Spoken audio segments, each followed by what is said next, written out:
Hoje nós vamos aprofundar um pouquinho os conceitos de probabilidade. Através das consequências da definição dos conceitos de probabilidade, nós temos 3 propriedades.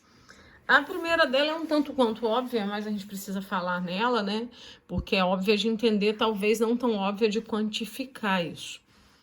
É a probabilidade de um evento impossível. Por exemplo, ao lançarmos um dado, qual a probabilidade de cair um número maior que 6?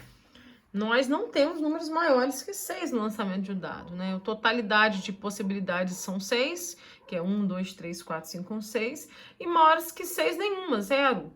Então, 0 dividido por 6 dá 0. A probabilidade do evento impossível é igual a 0, é 0 quantidades, né? Quando eu vou colocar uma quantidade para isso, é 0. Isso aqui significa conjunto vazio, tá? Ou seja, a probabilidade de um conjunto vazio, um conjunto que não tem elementos, é igual a 0. Aqui, no caso, o nosso conjunto é vazio, o conjunto dos números maiores que 6 quando eu lanço um dado, tá bom? A segunda propriedade, a gente até já fez uma questão sobre ela, deixei para você ver que vocês iam arrumar, mas é a probabilidade de um evento complementar. Como assim complementar? Uma coisa é complementar quando ela completa a outra, né? Então, eu tenho um exemplo aqui. Ao lançarmos 2 dados, qual a probabilidade de cair números iguais? Os números iguais em 2 dados seriam 1, 2, 2, 3, 3, 4, 4, 5, 5 e 6, 6.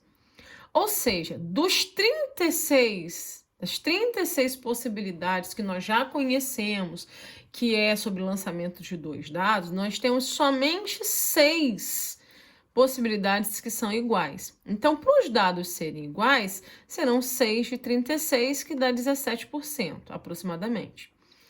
E se for o contrário? Se for a informação que completa, qual é a informação que completa números iguais? Seriam números diferentes. E se fosse o contrário? Se eu tenho 6 números que são todos iguais, num total de 36, quantos serão os diferentes? São os outros 30. Isso que é complementar, isso que é completar, né? Então, seria 30 por 36, que vai dar 83%. Se eu somar 17% com 83%, vai me dar o 100%. Essa é a quantidade dos iguais e essa é a quantidade dos diferentes. Essas duas quantidades, elas se completam para formar uma totalidade dos números de 2 dados. Isso que significa probabilidade de um evento complementar. Na simbologia, esse A aqui é o conjunto A, né? E esse A com tracinho em cima é o complemento do conjunto A. Ou seja, para eu calcular a probabilidade de um conjunto, se eles forem complementares, é só ver quanto falta no outro. Quando eu vou fazer aqui números diferentes, é muito mais fácil eu contar os iguais, diminuir para saber quantos são diferentes.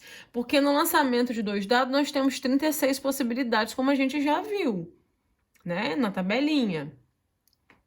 Aí, o que acontece? 6 são iguais. Eu preciso de contar 30 para ficar lá 1, 2, 3, 4, até chegar a 30 para eu saber quantos são diferentes? Não, é mais fácil eu contar os iguais, que são 6, e ver o que falta para completar. Isso é que é complementar. Quando a gente já fez um cálculo, o outro que complementa, eu só ver quanto que falta para o total. O total na porcentagem, né? É 100%. Então, eu tenho 17. Quanto falta para 100%? 83%.